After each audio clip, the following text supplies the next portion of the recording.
You've been told to be nice, to be kind, to treat her well, and you've done all of it, so why are you still alone? Why does the jerk get the girl while you, the genuinely good guy, get left behind? By the end of this video, you'll understand the brutal truth that no one's telling you. And more importantly, you'll know exactly what to do about it. Nice guys finish last isn't just a saying, it's a pattern. A predictable, psychological pattern that plays out millions of times every single day. But here's what almost everyone gets wrong. It's not because women hate nice guys. It's because what most men call being nice is actually something completely different. Something that repels attraction instead of building it. Let me show you what's really going on. Truth over comfort. First, let's define the problem. When most men say they're nice, here's what they actually mean. They agree with everything she says. They never challenge her. They're always available. They suppress their own needs. They avoid any conflict. They put her on a pedestal. And they do all of this hoping, consciously or not, that if they're nice enough, she'll choose them. But here's the lie buried in that strategy. Niceness as a transaction isn't niceness at all. That is manipulation. You're not being kind because you're a good person. You're being nice to get something. And women feel that instantly. It comes across as inauthentic, as weak, as needy. Nothing kills attraction faster than neediness. Niceness does not equal attraction. Now let's go deeper. Why does this actually happen? It comes down to 3 psychological principles. Number 1, attraction isn't a choice. Women don't sit down and logically decide who they're attracted to. Attraction is triggered by deeper instinctive signals.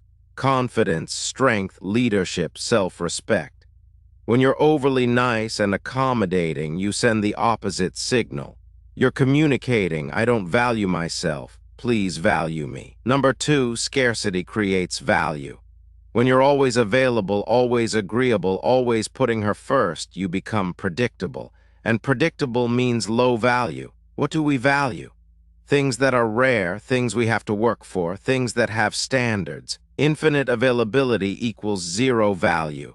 Number 3, people respect what challenges them. The jerk you resent, he's not winning because he's a jerk. He's winning because he challenges her. He has boundaries. He doesn't need her approval. That creates tension. And tension, the right kind, creates attraction. No standards equals no value. Here's the truth that's going to sting a little. The problem was never that you were too nice. The problem is that you used niceness as a substitute for the things that actually matter. Confidence, boundaries, purpose, self-respect. You can be the kindest man in the world, but if you have no spine, no direction, and no self-worth, kindness won't save you. Real attraction is built on a foundation of strength, and kindness, when it comes from a place of strength, is incredibly powerful. Here's the key distinction. A weak man is nice because he's afraid.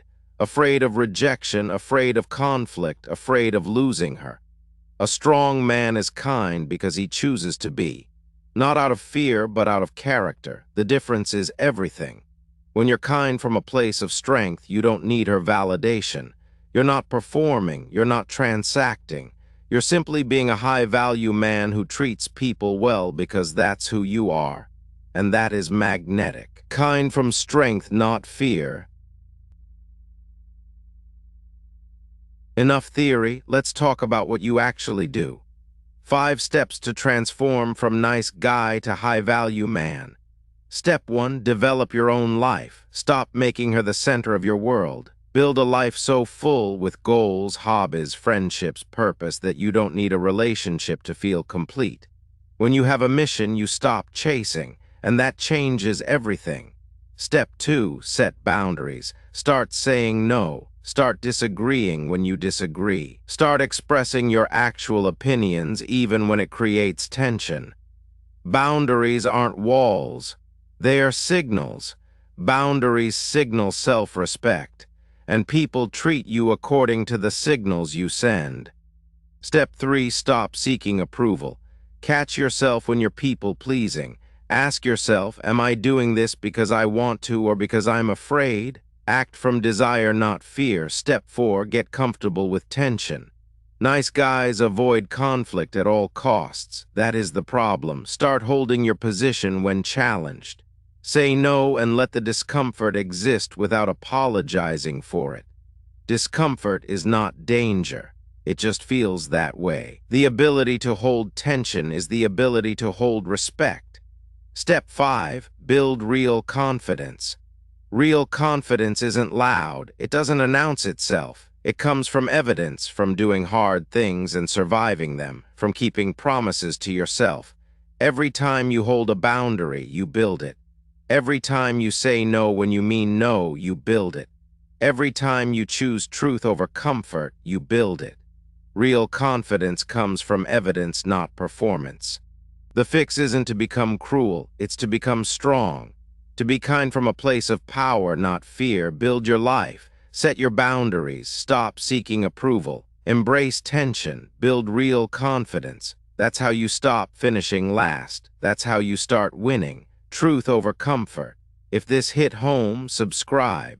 Because comfort is the enemy of growth, and this channel is all about the truth most men are too afraid to hear. Drop a comment. Which of these 5 steps are you going to work on first? I'll see you in the next one.